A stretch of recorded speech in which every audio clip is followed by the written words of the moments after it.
بحرین نے ایرانی پاسداران انقلاب کے لیے جاسوسی کے الزام میں اپنے 4 شہری گرفتار کر لیے۔ حکام کے مطابق گرفتار افراد کی عمریں 22 سے 36 سال کے درمیان ہیں، جبکہ ایک 25 سالہ شخص بیرون ملک فرار ہے جس کی تلاش جاری ہے۔ وزارت داخلہ کے بیان کے مطابق مرکزی ملزم اور دیگر افراد کی مدد سے بحرین کے اہم اور حساس مقامات کی تصاویریں اور ان کی لوکیشنز بھی ریکارڈ کی جاتی ہیں، جو بعد میں خفیہ اور انکرپٹڈ سافٹ ویئر کے ذریعے ایران کی پاسداران انقلاب کور کو بھیجی جاتی تھیں۔ حکام کا کہنا ہے کہ اس معاملے کی مزید تحقیقات کی جا رہی ہیں۔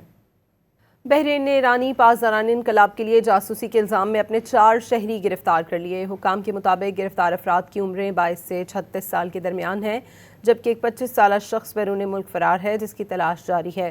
وزارت داخلہ کے بیان کے مطابق مرکزی ملزم اور دیگر افراد کی مدد سے بحرین کے اہم اور حساس مقامات کی تصاویریں اور ان کی لوکیشنز بھی ریکارڈ کی جاتی ہیں، جو بعد میں خفیہ اور انکرپٹڈ سافٹ ویئر کے ذریعے ایران کی پاسداران انقلاب کور کو بھیجی جاتی تھیں۔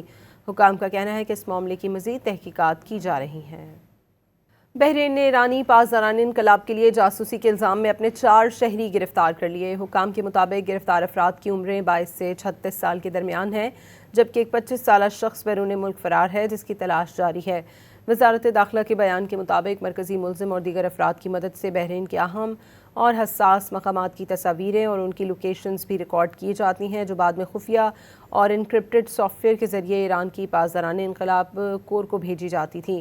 حکام کا کہنا ہے کہ اس معاملے کی مزید تحقیقات کی جا رہی ہیں۔